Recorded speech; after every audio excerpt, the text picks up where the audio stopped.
She knocked once and said, "I heard you're looking for a cook." The widowed cowboy caught sight of the girl behind her and murmured, "What I need might be a family." Wyoming Territory. Summer of 1879, just past dusk. Clarabelle stood on the sun-baked porch of the Riker Ranch as the last rays dipped behind the mesa, stretching long shadows over the dusty corral. In one hand, she gripped a cast-iron pot. In the other, a leather-bound cookbook, worn and creased with use. The fading light painted the haystacks a deep, glowing red. Drawing a steady breath, she rapped firmly on the time-worn door. "Sir, I was told you're hiring a cook." Her tone was even, but the slight shake in her fingers gave away her fatigue and quiet hope. Inside, Jonah Riker caught the scent of fresh hay and saddle leather, and something heavier, something sad. He cracked the door open. His tall silhouette filled the narrow frame, lit from behind by the flicker of a hallway lantern. His eyes held the weary stillness of a man who'd been alone too long. He hadn't let anyone get close since his wife passed. Fever had taken her 3 summers back. The ranch kept going, but his heart stayed shuttered. He saw the cooking pot and the frayed book tucked under her arm. Then his gaze landed on the little figure inching out from behind her skirt. A young girl with dark curls and wide, careful eyes. "Daisy," Clarabelle said gently, her features softening as the child clung to her sleeve. Jonah shifted, uneasy. No stranger had stepped over his threshold in he couldn't remember how long. Yet something in him gave way. The girl wasn't pleading. She wasn't afraid. She simply looked like she belonged. His voice came rough, as if in use for a while. "I think I need a family." Clarabelle went still. Daisy's eyes widened, her small hands gripping the pot strap. She didn't speak. Jonah took a step back, as though retreating from a cliff's edge. Then he opened the door wide and moved aside. Clarabelle placed the pot down gently on the porch rail. Daisy stayed still, her thin face lit by the last amber of the evening. Clarabelle gave a single nod, her voice small, packed with quiet relief. "Thank you, sir." Jonah cleared his throat, then stepped further into the cabin, gesturing them inside. Clarabelle took Daisy's hand and followed, the pot balanced in one arm, cookbook in the other. The door clicked shut behind them. Inside, the air carried the scent of dust, old leather, and a trace of rose water from a shawl long tucked away. A single oil lamp burned at the far end of the hallway. The walls were bare except for neatly hung saddles and a lone rifle. Above the hearth, a portrait of Jonah's late wife looked down with the warmth he hadn't let himself feel in years. Clarabelle cleared her throat. "I know we've come unannounced. If there's no work, I understand. We came from Kansas. I cook, I clean, I can help.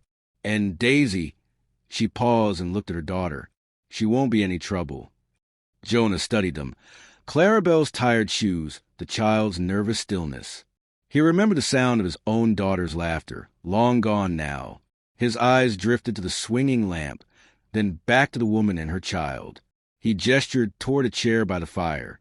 Clarabelle eased the pot down near the hearth and guided Daisy over. The little girl climbed into the seat, her legs swinging, gaze fixed on the fire until her reflection melted into its light. Clarabelle set the pot near the table. Jonah cleared his throat. "You know anything about cooking for ranch hands?" His voice held a sharp edge, masking the interest underneath. Clarabelle straightened. "I've cooked for wagon trains and stage crews along the Santa Fe Trail. My mother and grandmother taught me. Stews, preserves, biscuits. I know how to feed men who ride hard and sleep rough." Jonah watched her, then glanced at Daisy's folded hands, still and silent like a whispered prayer. He nodded. Clarabelle exhaled. "Thank you, Mr. Riker." "No titles here," he said low. She dipped her head slightly. "Jonah," she said softly. He gave a faint grunt in reply.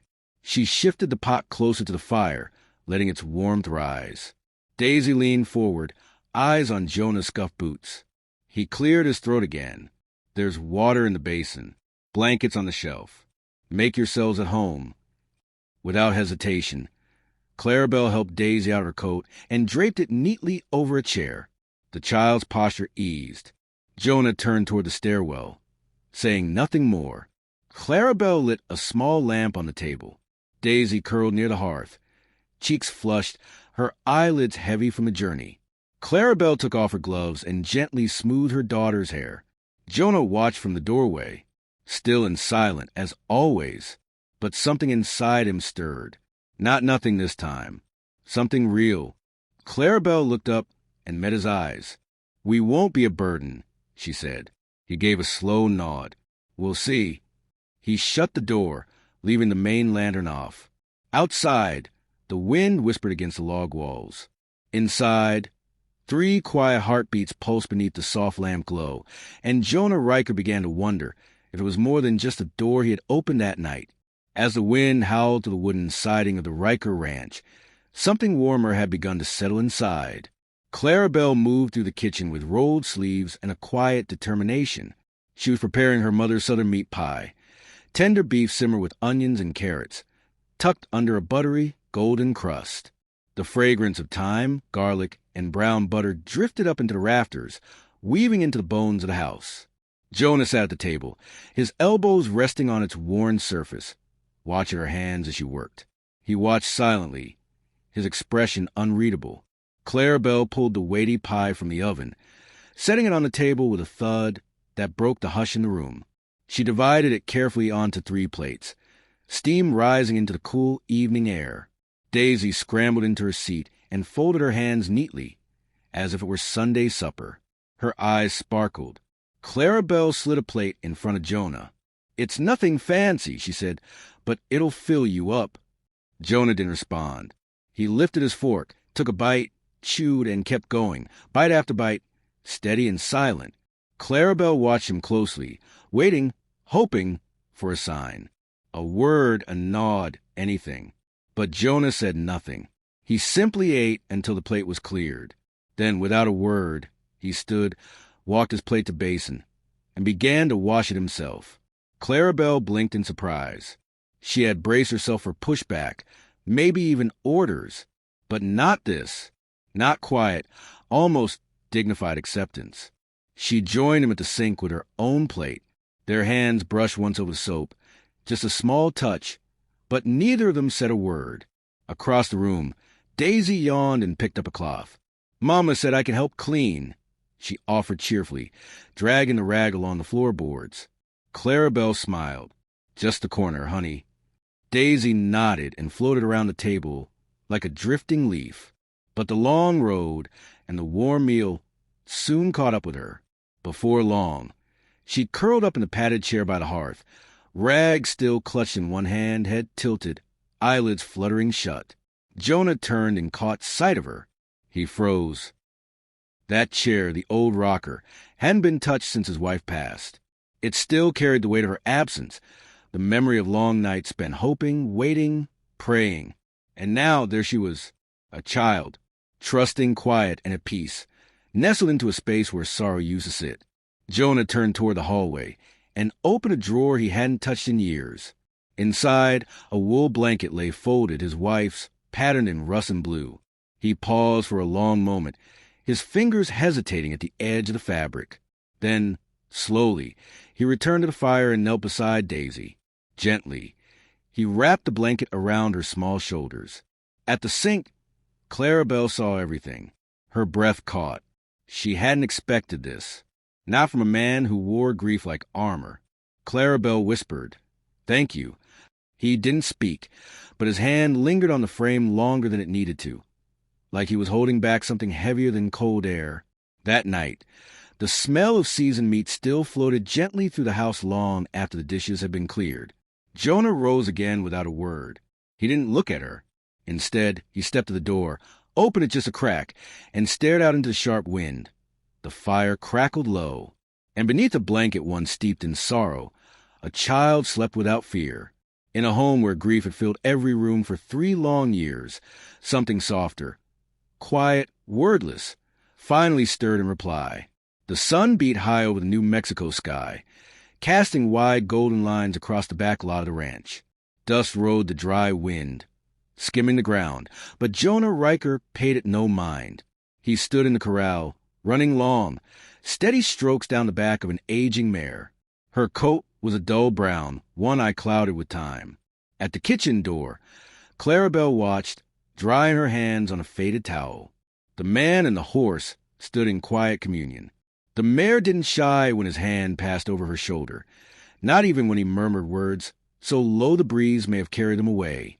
Clarabelle had seen that kind of gentleness once before, in her father's hands, when he thought no one was looking. She filled a glass pitcher with lemon water, using the single lemon she brought back from town. She added a few crushed mint leaves, then stepped barefoot into the sunlight. When she approached, Jonah looked up but didn't speak. He simply kept brushing, calm and deliberate. She held out the pitcher. "Hot out today," she said. Jonah glanced at the drink, then at her. He gave a short nod, set the brush down, and accepted the glass. Clarabelle nodded toward the horse with a slight tilt of her chin. He wiped his mouth with the back of his sleeve. "Belle? Had her since before the war."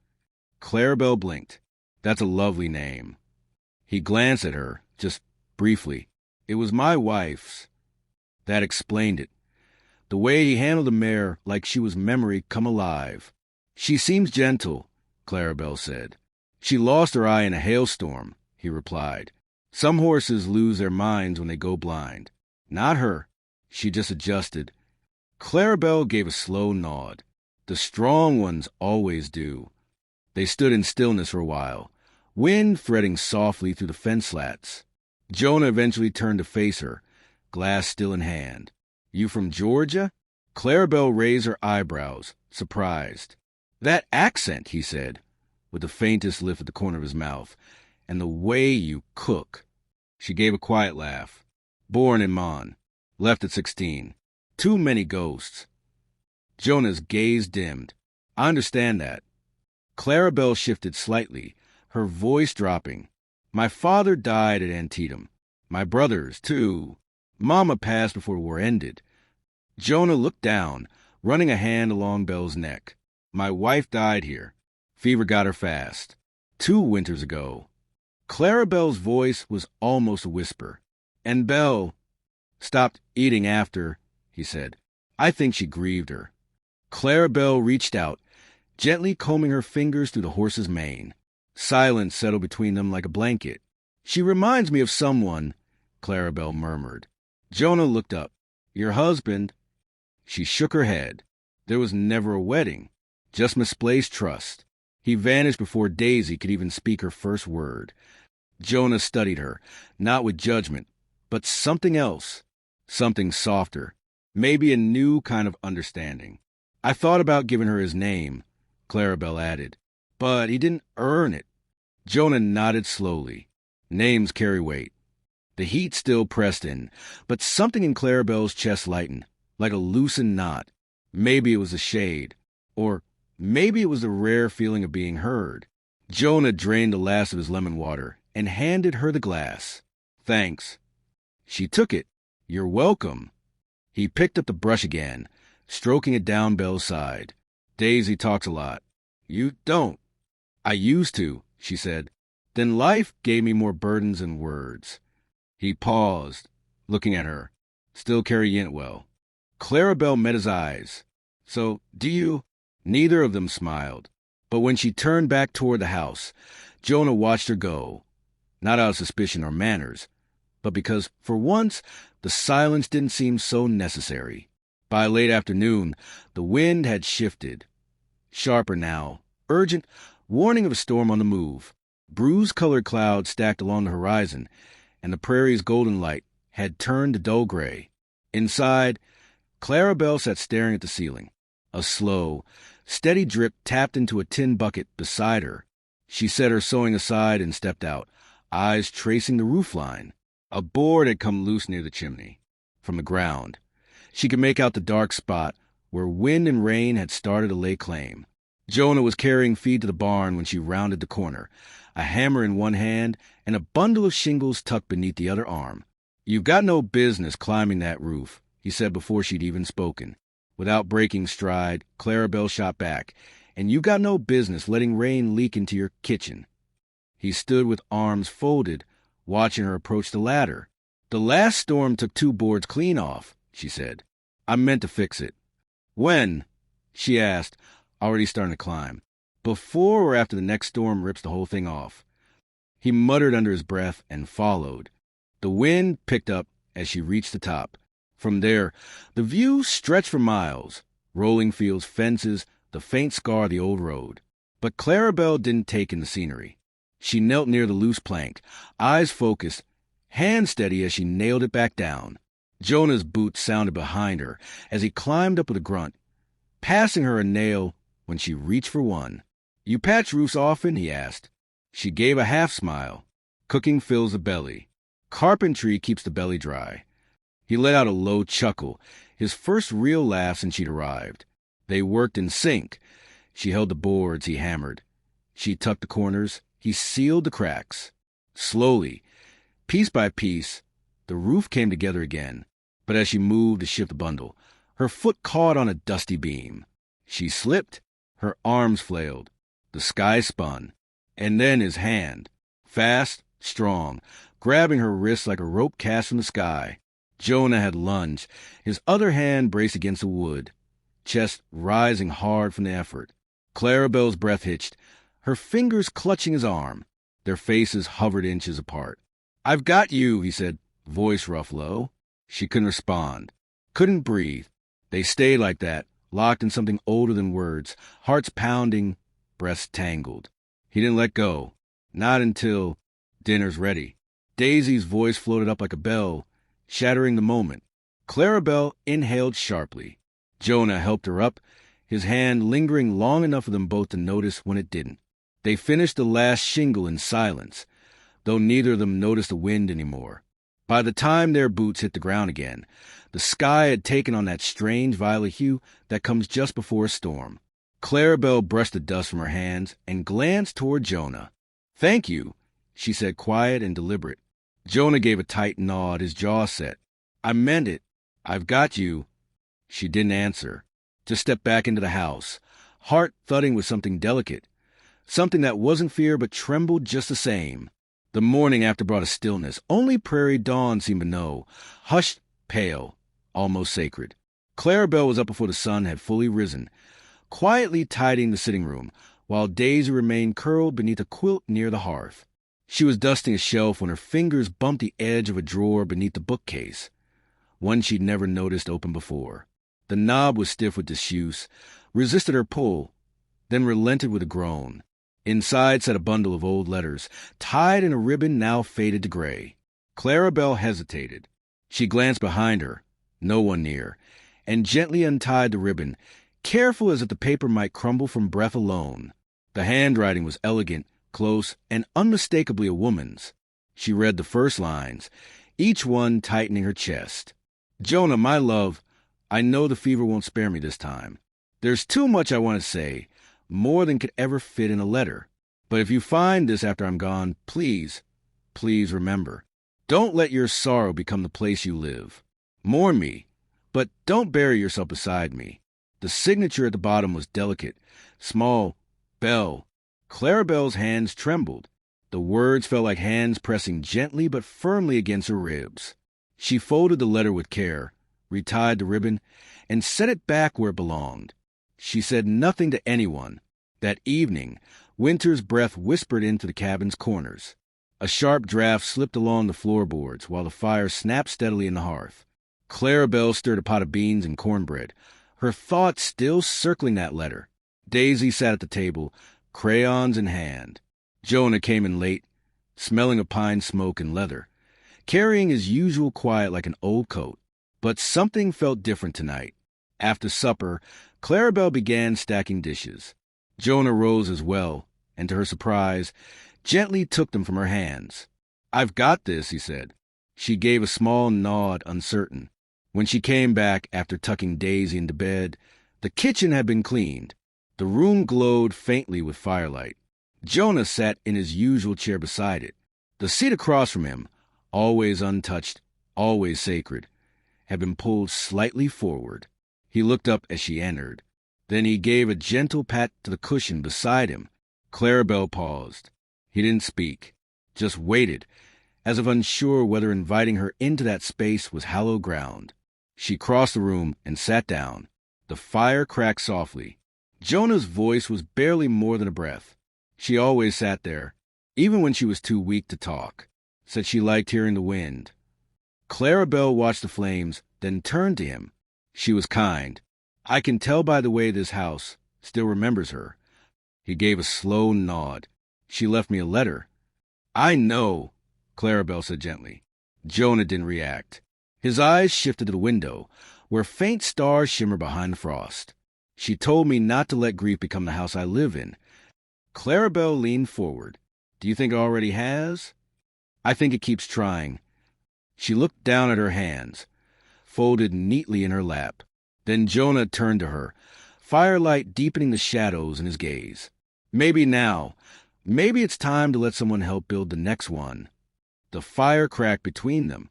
Clarabelle's breath caught, not because he declared his love, but because he'd offered her something quieter, a seat beside him, a beginning. The next morning arrived wrapped in an eerie hush, a stillness too sharp, too aware. Clarabelle noticed it first, the way even the birds seemed to hold their breath. Jonah was out at the corral, repairing a loose rail. Daisy sat playing with her rag doll on the front steps.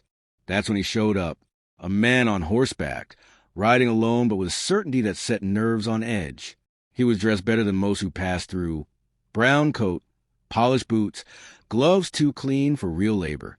Even his horse seemed uneasy, pawing the ground as if sensing what its rider concealed. Clarabelle stepped outside, instinct stirring like a struck match. Her hand moved quietly behind the doorframe, wrapping around the small kitchen knife she kept hidden there. The man dismounted with care, his smile smooth like a salesman's, but his eyes scanned every inch of the ranch like he was taking inventory. Good day, ma'am, he said, tipping his hat. Reckon we've got matters in common. The little girl, Daisy, is it? Clarabelle's voice came low, civil only by a thread. He slipped off his gloves and tucked them neatly into his belt, then pulled a folded paper from his coat. Name's Warren Keyes, kin to the late Samuel Langdon. My cousin, actually, W.H.